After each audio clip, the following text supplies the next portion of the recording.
going to share with you how we get our enduro racers to race 2-day plus enduro events without getting a sore back, without using fancy gym exercises, without expensive pieces of equipment, without seeing a physio every week, without having to book in with your massage therapist every second day, without stretching like crazy, without muscle rub creams that make you smell funny.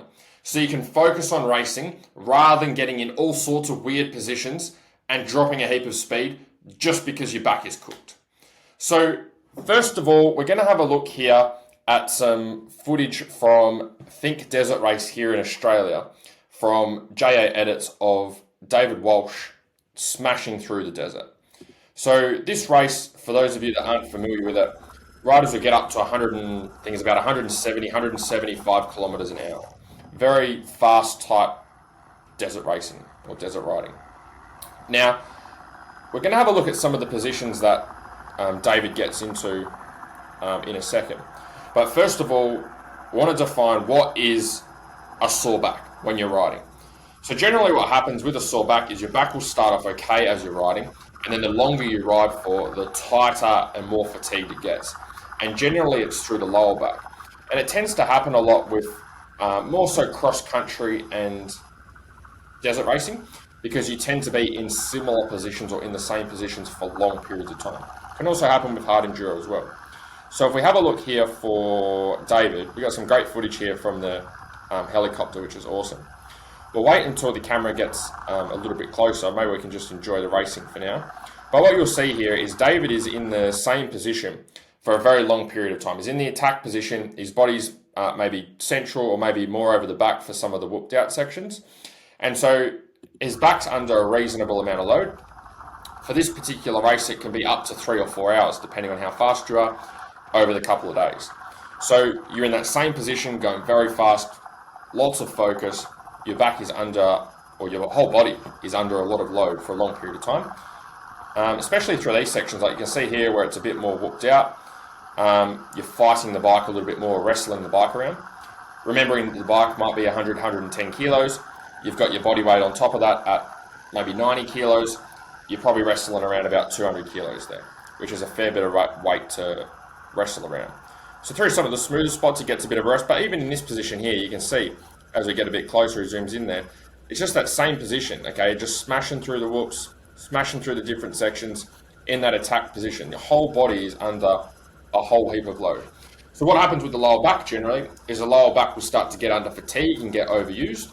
And that's when you have to get into all sorts of weird positions on the bike to be able to get through the race. And it takes a bit of the focus off the actual racing, because then you start to ride to not feel tightness and stiffness and fatigue in your back, rather than getting into the positions that you know you need to. You can see here he's sitting down a little bit more, but still relatively the same position, okay? Muscles are still under a fair bit of load. So what actually causes a sore back?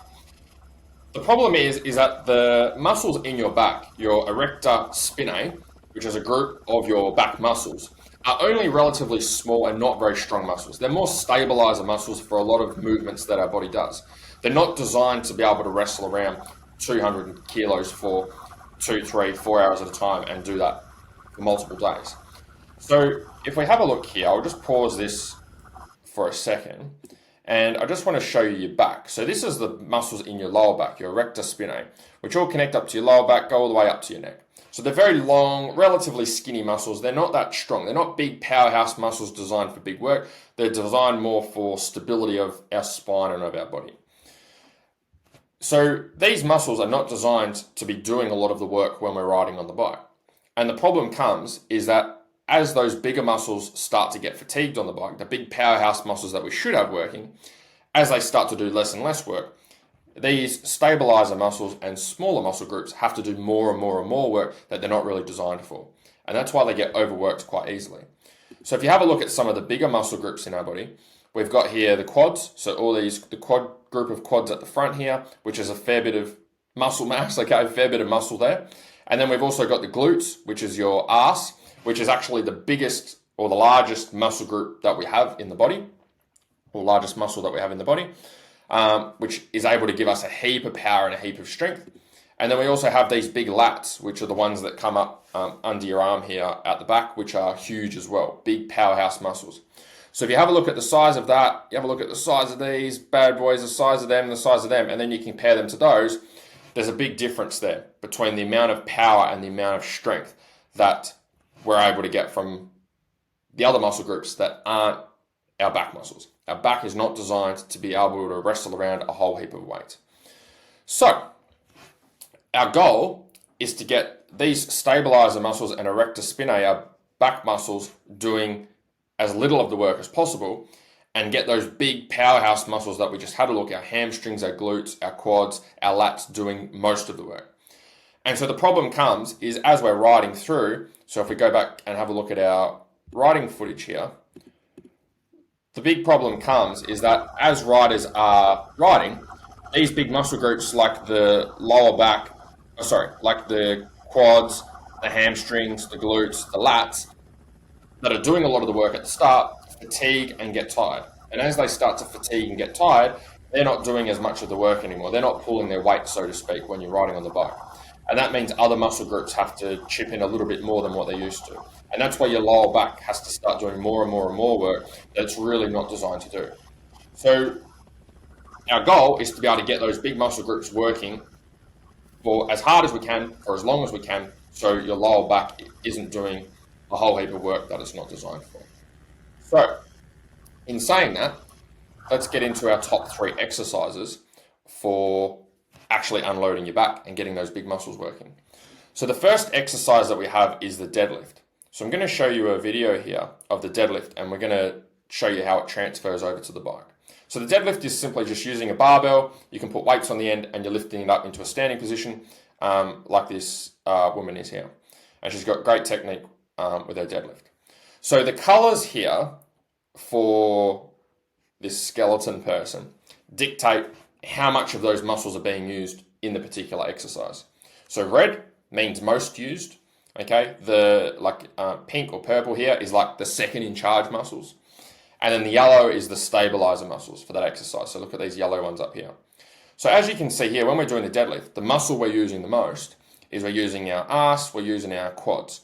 Then as our secondary mover, okay, second in charge, we've got here, we're using our hamstrings and even into our calves.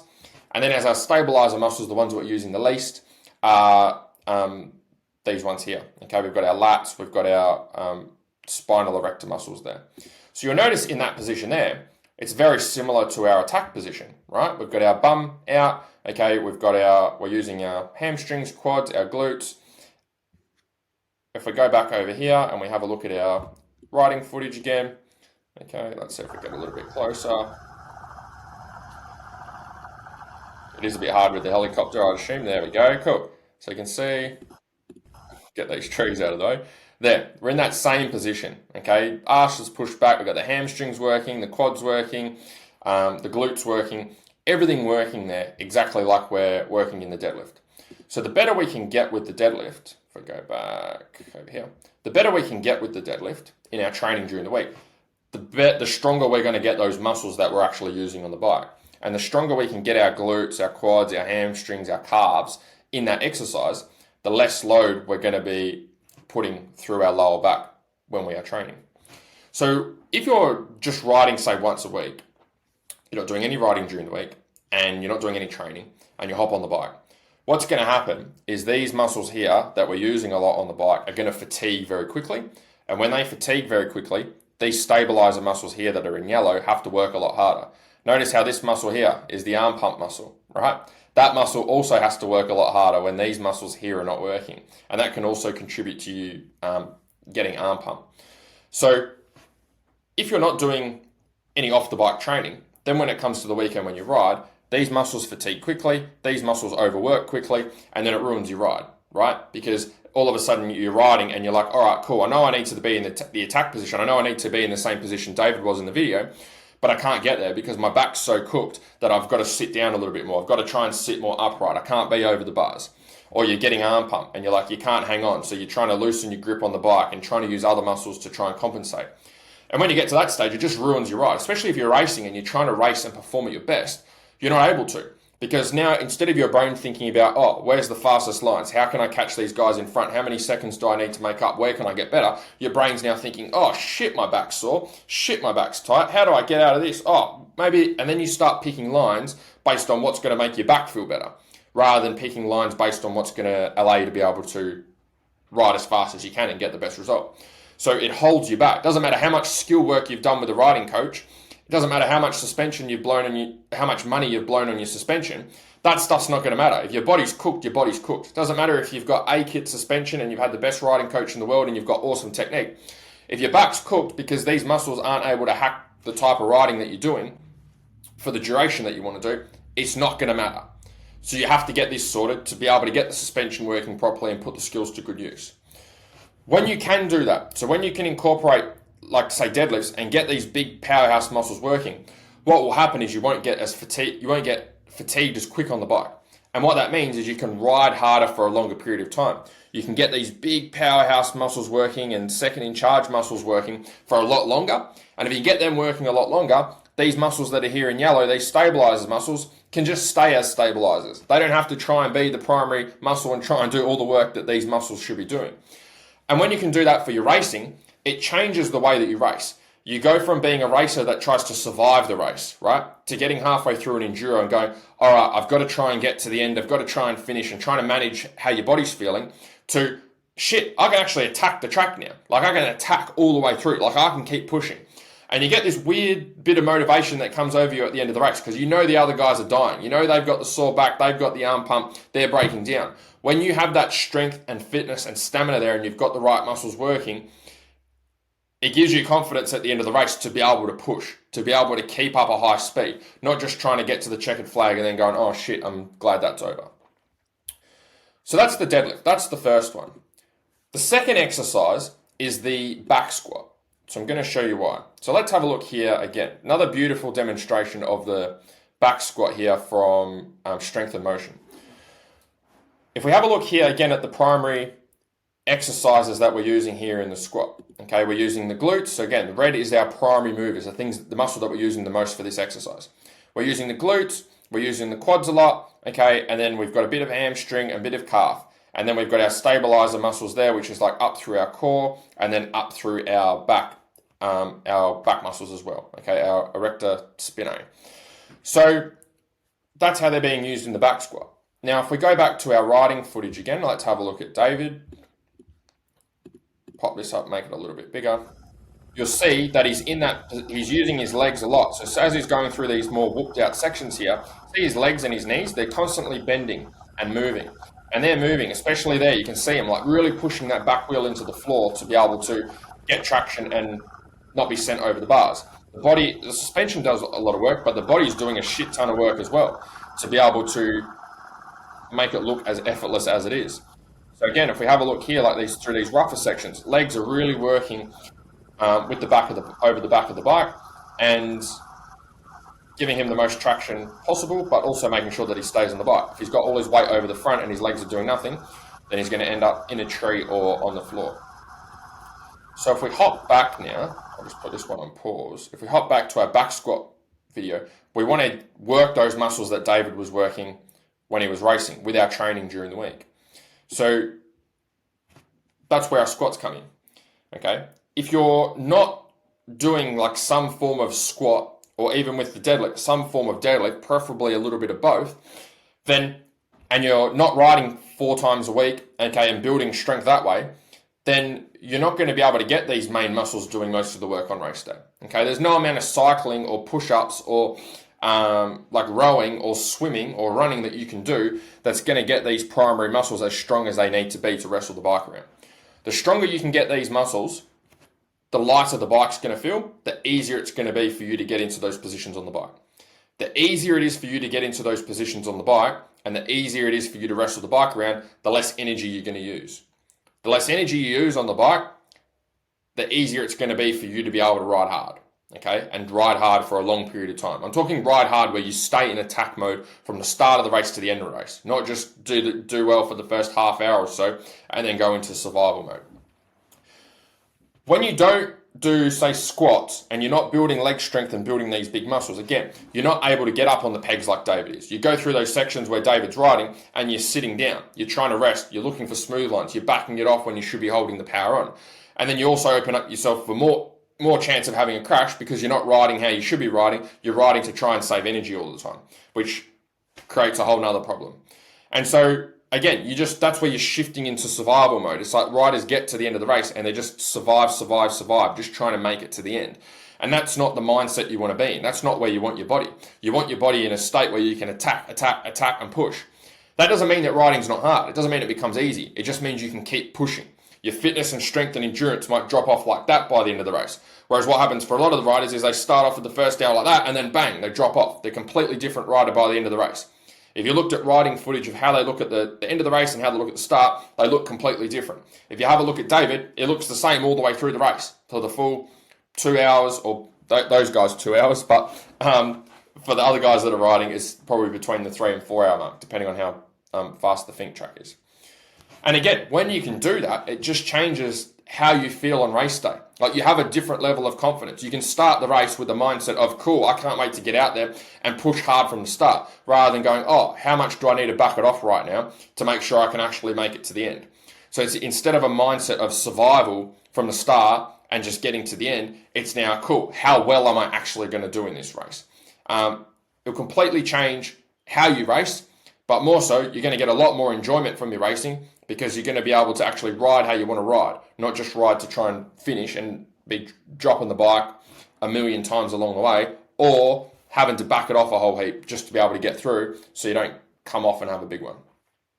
So that's the squat. Incorporate squats. You can squat twice a week. Add a little bit of load to it. Add a little bit of load each week. Start with somewhere between 5 to 10 reps. Okay, 3 or 4 sets. That'll give you at least a starting point to get going with. The third exercise is the bent over row. So this is more upper body focused. So if we have a look at this video here, you'll see that the lats are the primary mover, okay, the red. Also for this one, the back muscles are also a primary mover for this specific exercise. And then we've got our secondary movers, which is like the purple stuff. And then we've got our stabilizer muscles, which is like the yellow ones here. So they're not getting used that much. So the main ones we're working here is this big lat muscle, and then some of these smaller muscles here in purple are our helper muscles, or second in charge muscles for that particular exercise. Reason the bent over row is important is look at how the bar is being pulled into the body and then pushed away. If we go back over and we have a look at David again from the helicopter, we'll see if we can get some footage and see what's happening with his upper body. Generally, the upper body doesn't do a whole heap of work. Most of the work is done through the lower body. But you see there, he's in that bent over row position, and his arms are moving backwards and forwards slightly, like they're very small movements. It's not that big. So if we can train the bent over row in our training with a big movement, it's going to make it really, really easy to be able to ride and do a smaller range of motion when we're out racing. So see there, it's the bent over row. It's going backwards and forwards a little bit, right? It's not being used, it's not going like right into the bar and then right off the back of the bike. So if we go back to our video here and we have a look at it, it's just making sure that we're pulling the bar into our belly button and then extending. Okay, we're working those same muscles. Again, this will work your back muscles. Okay, so back strength is important. Like the stabilizer muscles still need to have a level of strength. Like same here with these legs. Like if your legs have got no strength, and then it's probably going to be hard to do a bent over row. You're probably going to feel it in your legs more than you feel it in these primary movers. But this will work your back muscles, but it's not the primary goal of our training. Our goal is not to get these tiny little muscles working and taking a whole heap of load. It's to get the big powerhouse muscles doing most of the work and making sure they're strong enough and they've got enough endurance to be able to go the distance all the way through the race. If you can do that, you're going to enjoy your riding a lot more. Okay, you're going to be able to get a lot less arm pump, even no arm pump, so you can actually hang on to the bike. But as we've spoken about today, it's unloading your back. It's getting the muscles in your lower back to make sure that they're doing a minimal amount of work and getting those big muscles to do more of the work. And so if you're not doing that and you're dealing with lower back issues every week, every time you go and ride, every time you go and race, It doesn't matter how much money you pour into suspension, how much skill work you do. That's always going to be a limiting factor, right? You could have a kit suspension and you're still going to get to the hour mark and go, oh shit, my back. You're still going to have to back it off. Okay, you're still going to be looking for the smooth lines. It's still going to take up a bit of rent space up here because you're going to be thinking about your back rather than thinking about racing the bike. So again, when you can nail this stuff, it's when your focus shifts. It shifts your whole mindset and whole perspective with racing. You can go into races and actually focus on the racing from start to finish, not focusing on, oh, which part of my body is breaking down now? What's happening with my back now? How do I need to change my lines on the track to try and save energy or not jar my back or not get my back flaring up and making it feel more cooked than it already is? It really does suck the enjoyment out of racing. As always, if you'd like some help with this stuff and you want some help to implement these exercises into your training, you want everything mapped out for you so you can just get in the gym and get on with your training and do it so you can enjoy your riding and racing when you get out on the track, then you can apply for my Faster Laps program. I'll put the link below either in the comments or the description. Otherwise, hopefully you got a heap of value from this video.